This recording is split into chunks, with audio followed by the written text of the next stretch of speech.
Hello everybody, today we are learning your class 7th chapter 1 tracing changes through 1,000 years. Okay, ये किसका chapter है? ये आपकी history की बुक का चैप्टर है, चैप्टर नंबर 1। इसके अंदर हम पढ़ेंगे कि किस तरीके से हमने पहले तो पढ़ लिया अर्ली ह्यूमन के बारे में, फिर हम पढ़े फिर और हमें पता है कि अभी जो हमारा पास्ट है, जैसे बिल्कुल रीसेंट पास्ट जो है, हम उसके बारे में पता है। लेकिन हमने सबसे पहले 6th के अंदर किसके बारे में पढ़ा? अर्ली जो हमारा पास्ट हुआ करता था, सबसे पहले, सबसे पुराना। ठीक है, अब हम इसके अंदर क्या पढ़ेंगे कि हम इसके अंदर पढ़ेंगे कि किस तरीके से जो हमारा जो पास्ट है वो मिडिवल ईयर्स के अंदर, बीच के ईयर्स के अंदर कैसे चेंज हुआ। ठीक है, और हम इसको एक बहुत ही अच्छे से एग्जांपल्स के साथ पढ़ेंगे। तो give all ears to this video. Okay, don't be distracted. When historians read documents, maps and text. Okay, सबसे पहले हम लर्निंग पॉइंट्स देख लेते हैं। इसके अंदर कौन कौन से लर्निंग पॉइंट्स हैं। सबसे पहले हम पढ़ेंगे टाइम और हिस्टोरिकल पीरियड्स के अंदर कैसे कैसे टर्मिनोलॉजी चेंज हुआ करती थी, हिस्टोरियंस और उनके सोर्सेस क्या हुआ करते थे, पहले के ज़माने में लोग बाग कैसे क्या क्या चीज़ें बनाया करते थे मिडिवल ईयर्स के अंदर, मतलब 1000 साल के अंदर क्या क्या चीज़ें चेंज हो गई। पहले ये जो मैप है ना, ये वाला मैप है, इन दोनों मैप के बीच के अंदर कितना डिफरेंस है? 1000 ईयर्स का डिफरेंस है। ठीक है, ये बनाया है किसी इद्रीस नाम के उसने हिस्टोरियन ने, और ये बनाया है मिराज सिराज समथिंग, नहीं, ठीक है, ये उन्होंने बनाया। ओके, कार्टोग्राफर होते हैं जो कि मैप्स को बनाते हैं। ये आपके 1 मार्क क्वेश्चन में आ सकता है कभी भी कि कार्टोग्राफर क्या होते हैं? The people who make maps. ठीक है, हु कंस्ट्रक्ट और मेक मैप्स। ठीक है, तो जब now let's read when historians read documents, maps and text from the past, they have to be sensitive to the different historical background, the context in which information about the past was produced. अब जब historians जो होते हैं, उन लोगों को जो documents होते हैं उनको अलग अलग तरीके से, सही तरीके से बहुत ज़्यादा डिफ़र करना पड़ता है कि वो किस चीज़ पे यकीन करना चाहिए उनको, कौन सी चीज़ को उन्हें मानना चाहिए, कौन सी चीज़ को उनको साइड में कर देना चाहिए। ठीक है, तो उन लोगों को बहुत ज़्यादा सेंसिटिवली, मतलब बहुत ज़्यादा अच्छी तरीके से और अलग अलग डॉक्यूमेंट्स को हिस्ट्री के देखना चाहिए, जानना चाहिए। ठीक है, क्योंकि क्या होता है कि जो जैसे कि कोई इंसान है, उसने एक हिस्ट्री लिखी किसके, उसके खुद के पर्सपेक्टिव से। ठीक है, ब्रिटिशर्स के पर्सपेक्टिव से इंडिया को लिख दिया किसी ने, और किसी ने लिख दिया इंडिया के पर्सपेक्टिव से इंडिया को लिख दिया। तो किसकी हिस्ट्री ज़्यादा अच्छी होगी? इंडियंस की हिस्ट्री ज़्यादा अच्छी होगी, राइट। तो इसीलिए कौन किसकी हिस्ट्री लेगा? इंडियंस की हिस्ट्री लेनी चाहिए किसी हिस्टोरियन को, या फिर ब्रिटिशर्स की हिस्ट्री लेनी चाहिए। ये चीज़ उसको बहुत ज़्यादा सही तरीके से चूज़ करनी पड़ेगी। ओके, हिस्टोरियंस की लिए, क्योंकि अलग अलग हिस्ट्री, सबकी अलग अलग हिस्ट्री हुआ करती है, सबके हाथों से अलग अलग हिस्ट्री लिखी जाती है। ठीक है, तो अब हम यहाँ पे देख लेते हैं कि एक एग्जांपल से, फॉर एग्जांपल कि ये जो 2 मैप्स हैं, ये दोनों 1000 साल के बीच के अंदर लिखे हुए हैं। ठीक है, और ये दोनों मैप्स ही किसके हैं? इंडिया के हैं। ओके,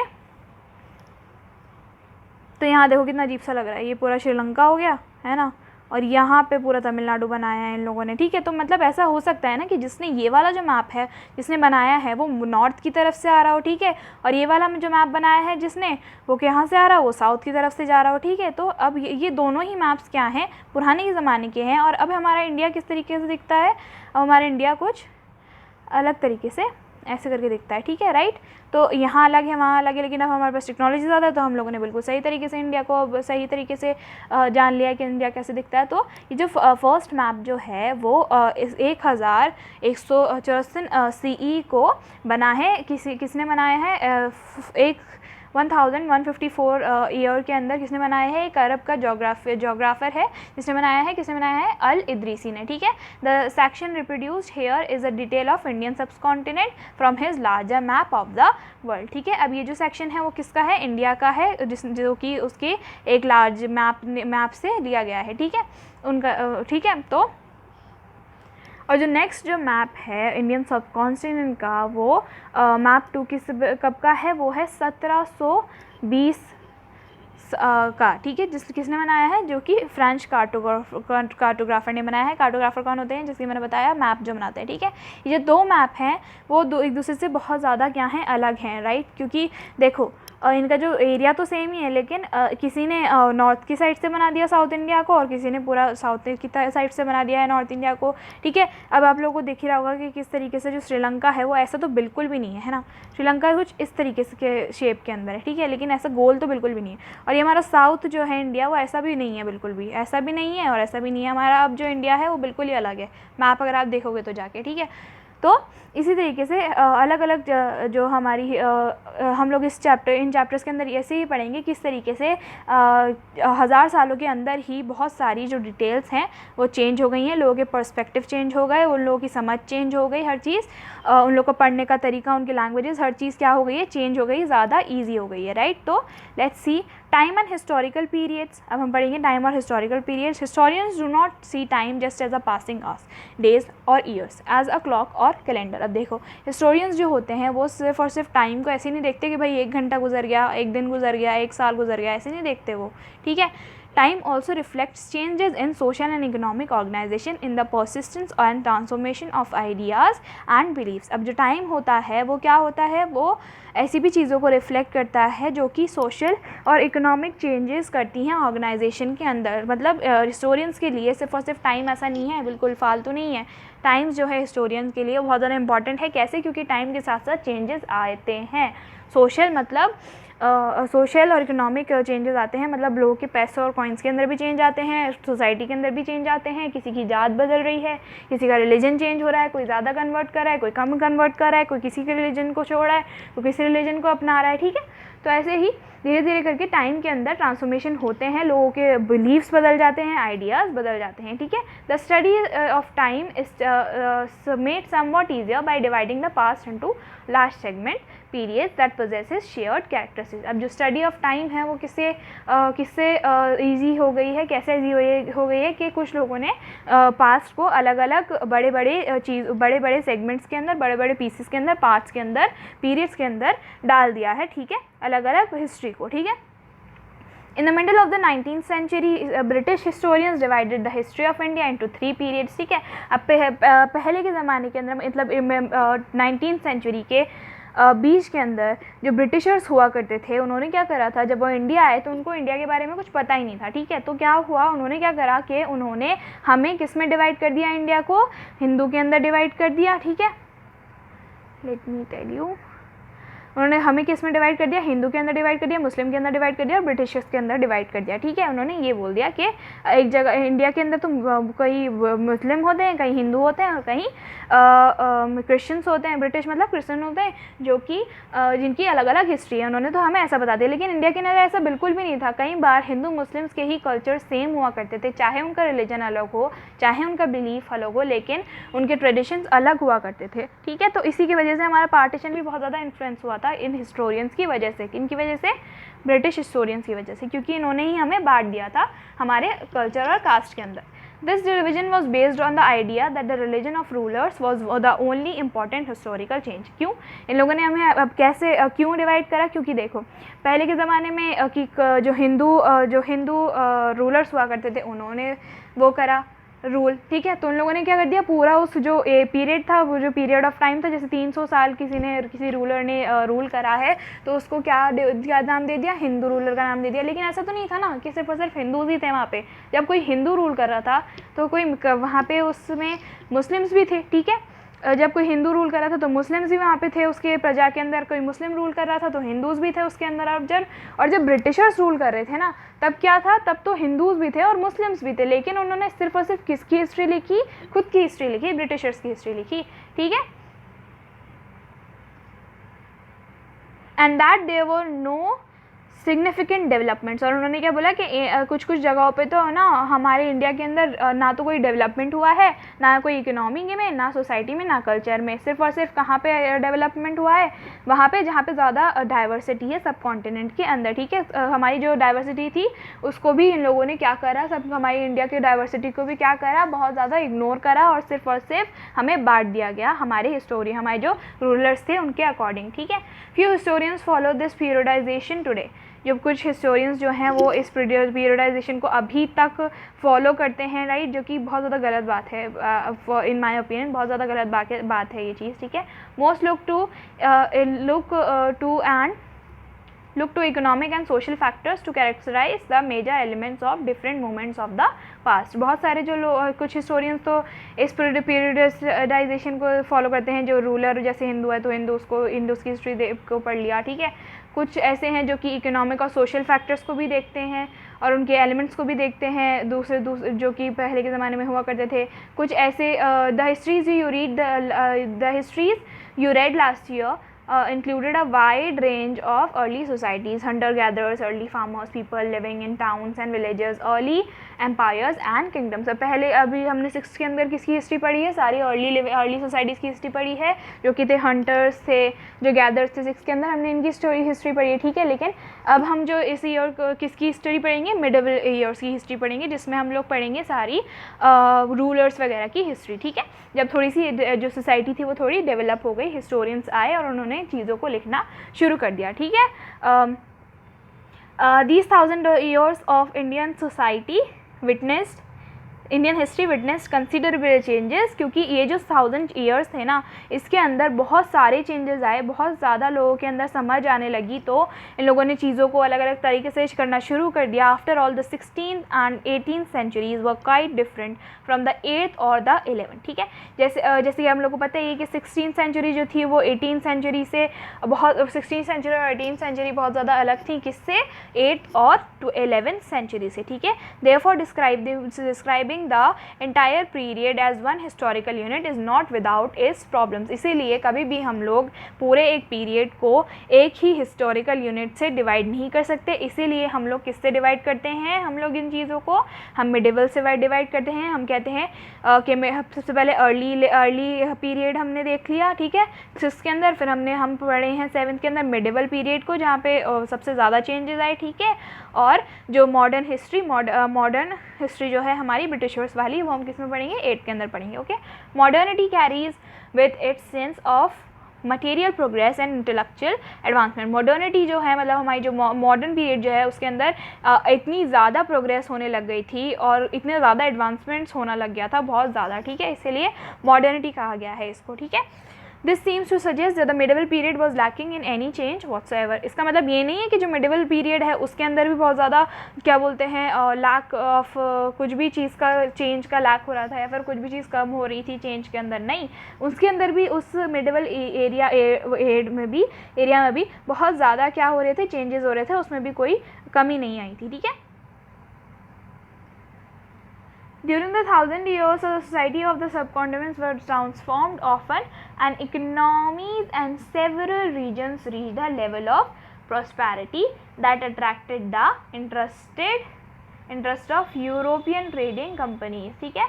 ऐसे इन 1000 ईयर्स के अंदर जो सोसाइटीज़ थी, कॉन्टिनेंट थी, वो इतनी ज़्यादा बढ़ गई थी इकोनॉमीज़ में कि इतनी ज़्यादा मतलब उन लोगों को पैसा वगैरह मिल गया था कि जो यूरोपियन कंट्रीज़ जो थी ना, उनका भी जो हमारे ट्रेड पे हमारे ट्रेड पे नज़र पड़ने लग गई थी। इसलिए जो ब्रिटिशर्स थे ना, उनको पता लगा कि इंडिया में कितना ज़्यादा पैसा है, तो उन लोगों ने हम पे आके हमला कर दिया, राइट।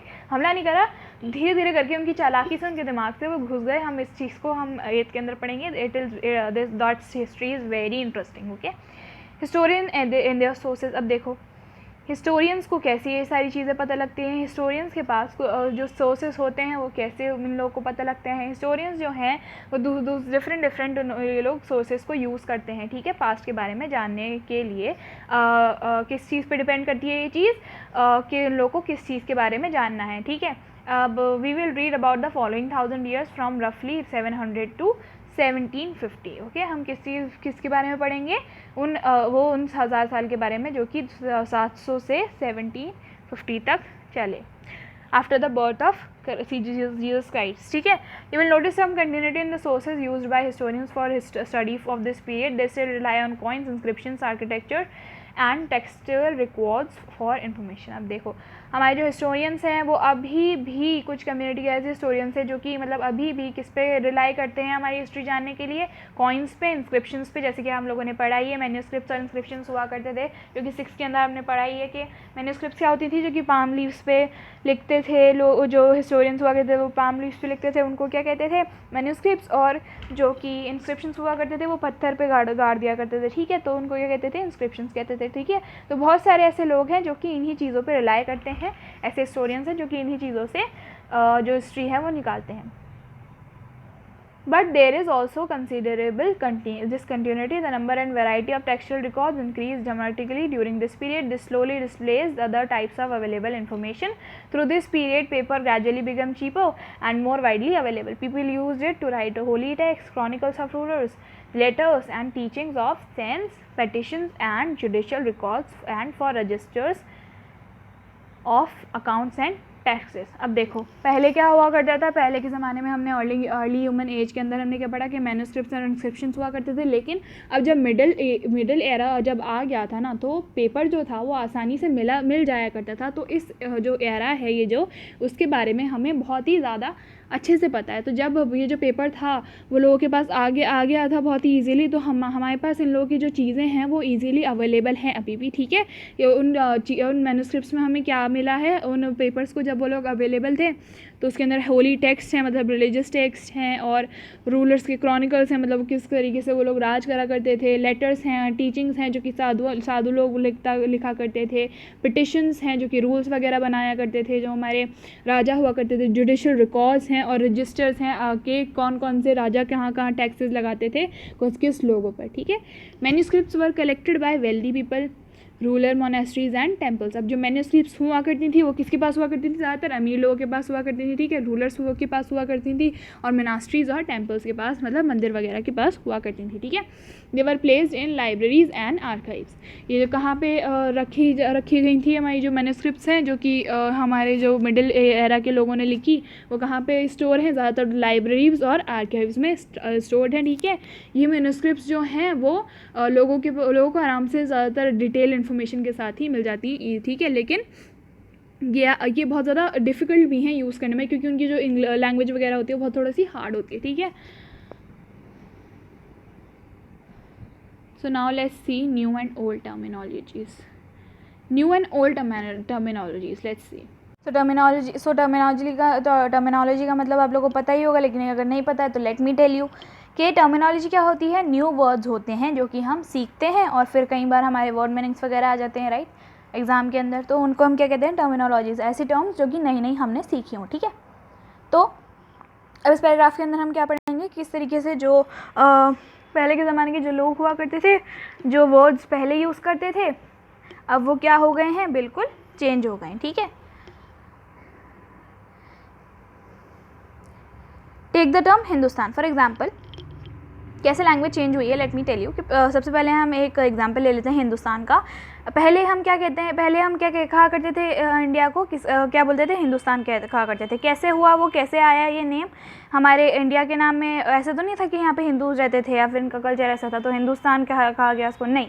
इसका मतलब ऐसे ये नहीं है, हिंदुस्तान का नाम ऐसे नहीं पड़ा था. हिंदुस्तान का नाम पड़ा था इंडस वैली के अंदर जो पर्शियंस, जो ईरान के लोग वो आया करते थे, वो लोग इंडस को हिंदूस क्या कहा करते थे क्योंकि उनके मुंह से इंडस नहीं निकलता था. ठीक है, इंडस वैली जो हुआ करती थी तो वो इंडस वैली के साइड से आते थे, तो वो लोग उसको क्या कहते थे, उस एरिया को हिंदूस कहने लग गए थे. ठीक है, तो धीरे धीरे करके टाइम के साथ साथ हमारा जो वर्ड है हिंदुस्तान वो कैसे चेंज हुआ, let me tell you. Today we understand it as India. हम उसको आज क्या कहते हैं, इंडिया कहते हैं. ठीक है, हमारे हिंदुस्तान को. The modern nation state. When the term was used in the 13th century by Minhaj-e-Siraj, a chronicler who wrote in Persian, he meant the areas of Punjab, Haryana and lands between Ganga and Yamuna. देखो अब अभी हम क्या कहते हैं कि India हमारी पूरी एक नेशन स्टेट है जिसमें कितनी स्टेट्स हैं, 29 स्टेट्स हैं और 7 यूनियन टेरिटरीज हैं. ठीक है, तो इसको हम क्या कहते हैं, इंडिया कहते हैं. लेकिन 13th सेंचुरी के अंदर जो हमारे मिनहाज सिराज जो थे, जो कि किसके लिए लिखा करते थे, पर्शियन रूलर के लिए लिखा करते थे, वो उन्होंने क्या लिखा है, किसको इंडिया बताया है. जब वो हिंदुस्तान को बोला करते थे तो उन्होंने एरियाज़ ऑफ पंजाब, हरियाणा और गंगा यमुना के बीच में जो लैंड था उसको बोलने के लिए वो क्या कहते थे, वो हिंदुस्तान बोला करते थे. किसका वो, और ये लैंड किसका था, दिल्ली सल्तनत का था. ठीक है, तो इसीलिए जो मिनहाज सिराज है जो है ना, वो पर्शियन के अंदर जो लिखा करते थे वही हैं जो कि उन्होंने सिर्फ और सिर्फ जो इन 3 चीज़ों को नाम दिया था हिंदुस्तान का. ठीक है, The areas included in this term shifted with the extent of Sultanate, but the term never included south India. अब ये जो एरियाज़ थे वो सारे जो सल्तनत हैं वो तो चेंज हो गए, लेकिन इसके अंदर साउथ इंडिया को कभी इंक्लूड नहीं करा गया, ठीक है। अब जब बाबर आए तो बाबर ने 16वीं सेंचुरी के अंदर हिंदुस्तान को हिंदुस्तान बोला, क्योंकि वो इसकी जो डाइवर्सिटी थी उससे बहुत ज़्यादा क्या हो गए थे, फैसिनेटेड हो गए थे। और उन्होंने अर्ली 16वीं सेंचुरी के अंदर बाबर ने जो बाबर कौन थे, बाबर देखो अकबर जो थे ना, अकबर की जो बाबा थे, अकबर के जो फादर थे उनका नाम क्या था, हुमायूं था, और हुमायूं के जो फादर थे वो बाबर थे। तो सबसे पहले कौन आया था हिंदुस्तान के अंदर, बाबर आए थे। तो बाबर ने हमारा जो इंडिया था उसको किसके अकॉर्डिंग डिस्क्राइब करा था, उसके कल्चर के अकॉर्डिंग, उसके एनिमल्स के अकॉर्डिंग डिस्क्राइब करा था, और जो लोग यहाँ पे रहते हैं उसको हिंदुस्तान कहा था, ठीक है। ठीक है, बाबर ने ऐसे कहा था। तो अलग अलग लोगों ने अलग अलग तरीके से इसको कहा, ठीक है। सबसे पहले किसने बोला, मिनहज ए सिराज ने कब बोला, 13वीं सेंचुरी के अंदर। हिंदुस्तान को किस लिए बोला, किसको बोला, पंजाब हरियाणा और लैंड्स को बिटवीन गंगा और यमुना का, ठीक है। फिर बाबर ने आए, बाबर ने हमारी जो फोना थे और जो हमारे कल्चर थे, जो हमारे इनहैबिटेंट्स थे, फोना किसे कहते हैं, एनिमल्स को, ठीक है। फ्लोरा और फोना सुना है ना, तो फ्लोरा किसे कहते हैं, प्लांट्स को, और फोना किसे कहते हैं, एनिमल्स को, ठीक है। As we will say later in this chapter, this was somewhat similar to the way the 14th century poet Amir Khusro used the word Hind.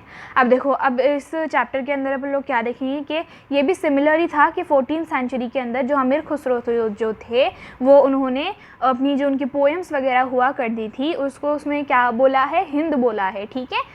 Hind सब ये सारी चीज़ें किससे पढ़ी, इंडिया से। लेकिन धीरे धीरे करके कैसे जो इंडिया था वो हिंदुस्तान बन गया, इंडिया बन गया, वो हम देखेंगे इस चैप्टर के अंदर, ठीक है, और इस बुक के अंदर, ठीक है।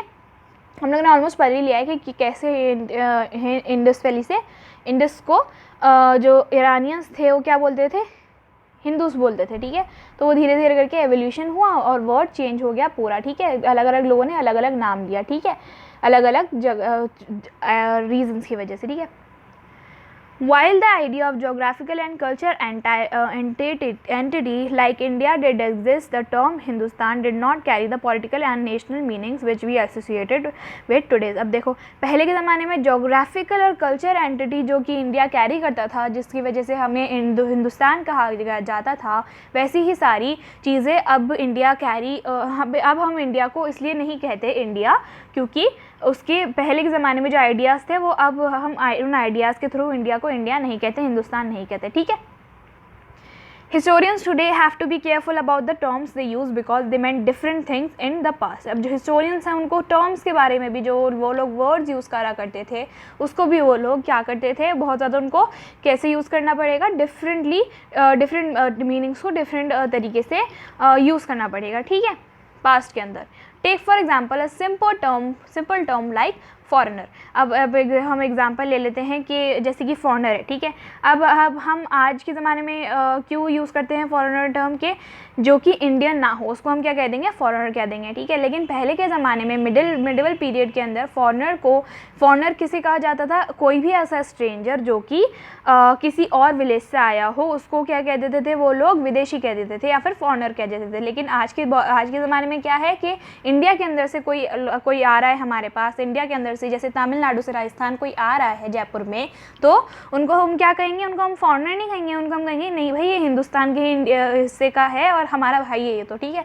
लेकिन पहले के ज़माने में क्या हुआ करता था कि कोई अगर किसी और विलेज से भी आ रहा है ना तो उसको क्या कह देते थे, फॉरेनर कह देते थे, ठीक है। In Hindi, the term परदेसी might be used to describe such a person in Persian and अजनबी, ठीक है। पहले जो हिंदी के अंदर हम लोग इस चीज़ को क्या कह देते हैं, परदेसी कह देते हैं, कि मतलब जैसे कोई अगर आपकी जो दादी हैं वो क्या कहेंगी कि ना, परदेसी किसको कह देंगी कि आपकी जो दादी हैं, आप क्या करें, आपने ना आप पढ़ने के लिए दिल्ली चले गए और आप कहाँ रहते हो, मध्य प्रदेश रहते हो, तो आपकी दादी क्या कह देती कि ये तो परदेसी हो गया भाई, ये तो फॉरेनर हो गया, ठीक है। लेकिन अब क्या है, अब हम परदेसी या फिर फॉरेनर किसको कहते हैं, जैसे कि चाइना से कोई आ गया, ब्रिटिशर्स से कोई आ गया, तो उसको हम फॉरेनर कहते हैं, राइट, बॉर्डर पार करके जो आया है, ठीक है। A city dweller therefore might have regarded a forest dweller as a foreigner. अब देखो, कोई ऐसा इंसान है जो कि सिटी ड्वेलर है, सिटी ड्वेलर मतलब जो कि सिटी से चीज़ें इकट्ठी करता है, ठीक है, तो उसको शायद वो जो सिटी ड्वेलर है वो फॉरेस्ट ड्वेलर को फॉरेनर बोल दे, ठीक है। But to peasants living in the same village were not foreigners to each other. अब लेकिन दो ऐसे फार्मर्स जो कि एक ही विलेज के अंदर रह रहे हैं वो उनको एक दूसरे को फॉरनर्स नहीं कहेंगे। इसी तरीके से धीरे धीरे करके हमारी जो लैंग्वेजेस हैं वो भी बहुत ज़्यादा हमारे रिलीजन्स और कास्ट वगैरह की वजह से भी चेंज हुई है, ठीक है। हमारी जो जैसे जैसे लैंग्वेज चेंज हुई है ना, वैसे वैसे कास्ट भी चेंज हुई है, हमारी रिलीजन्स भी चेंज हुए हैं। मतलब कुछ लोगों ने किसी रिलीजन को छोड़ दिया, कुछ लोगों ने किसी रिलीजन को छोड़ दिया, कुछ लोगों को ऐसा लगा कि नहीं भाई ये हमारा रिलीजन गलत है, इसमें कुछ गलत प्रथाएं हैं, तो उन्होंने उसको छोड़ दिया, ठीक है। तो ऐसे करके धीरे धीरे लोगों ने रिवर्ट करना भी शुरू कर दिया। और कई बार तो ऐसा हुआ कि किसी ने कोई रिलीजन बनाया है ना, और उसके अंदर कोई लोग ही नहीं बचे। तो सबसे पुराने जो रिलीजन्स हैं जो कि अभी भी एग्जिस्ट करते हैं वो हैं Islam, Hinduism and some Buddhism. Okay, so till here we are reading, and in the next part we'll read from the new social and political groups, ठीक है। So I hope you all have understood it very well, and if you want to revise you can see this video twice. Okay, so goodbye.